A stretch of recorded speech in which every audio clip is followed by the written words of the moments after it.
Hello guys, ang gagawin natin ngayon is gawa tayo ng macaroni fruit salad. Yan. Yung may una. Yan o. Ano sa natin yung i-boil natin yung macaroni.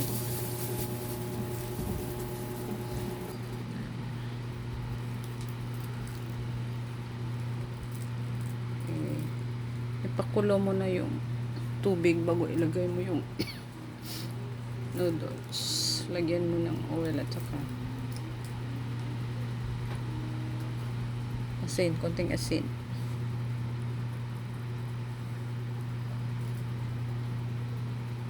Pakuloyin natin bago ilagay ang macaroni elbow. Then ito na.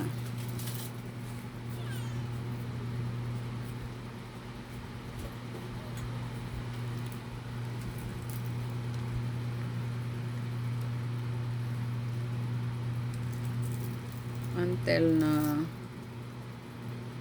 cook ang macaroni elbow.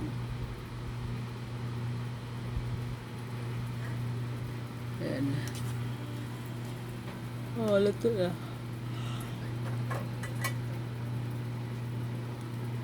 Hain na natin. Ipalamig muna bago ilagay yung ibang ingredients. Palamigin natin. Pero sa akin ano ko sa tubig. Pang hindi sila magdikit-dikit.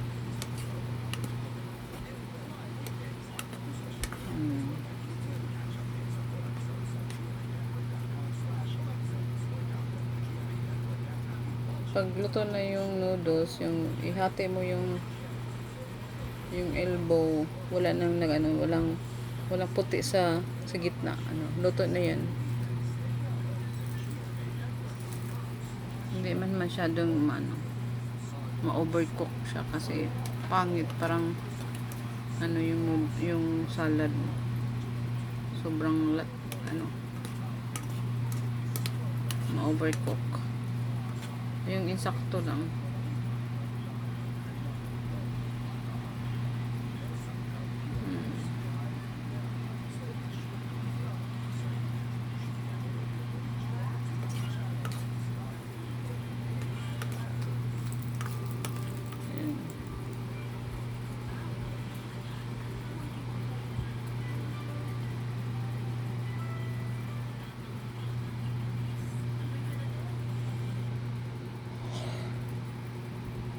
Ito na. Yan, i-drain natin yung mga kaong.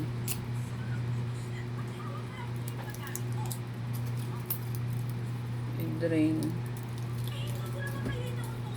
Parang hindi ma-discolorize yung mo, salad mo. I-drain mo. Until na wala nang tumutulo na sauce, tubig niyo.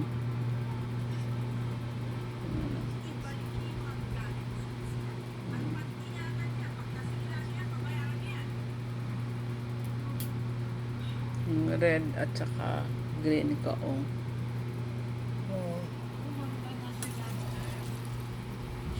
Yan.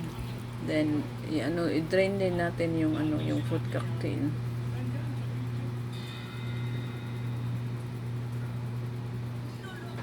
Del Monte fruit cocktail. Yan.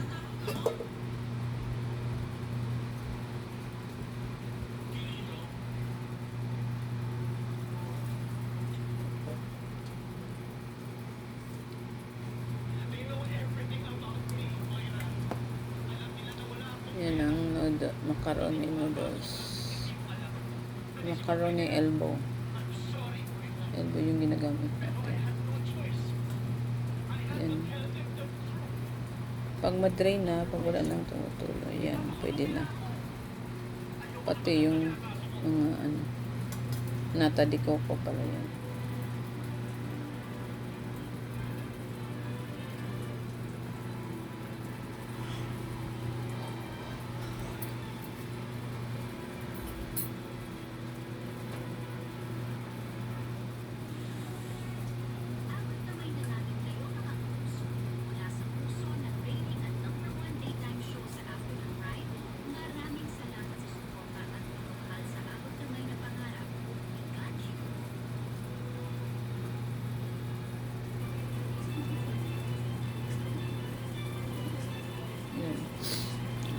ano natin, condensed milk at saka yung mga yung all-purpose cream at saka yung creamer.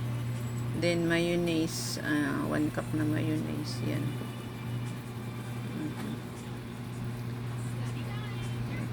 I-mix bago natin ilagay yung sana yung electric mixer. Nawala yung electric mixer ko. Parang maano talaga pag electric mixer yung ginagamit. Yan, all-purpose cream.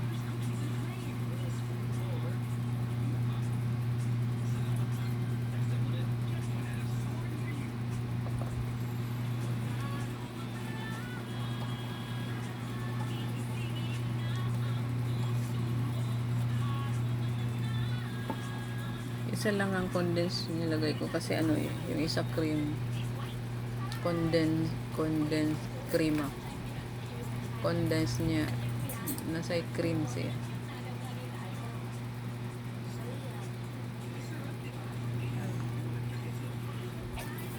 Condensada.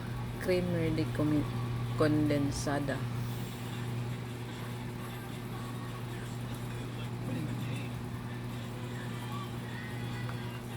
Dapat yan yung egg mixer.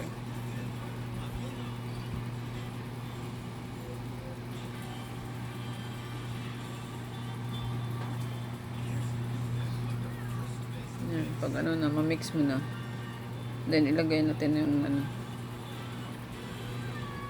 yung macaroni.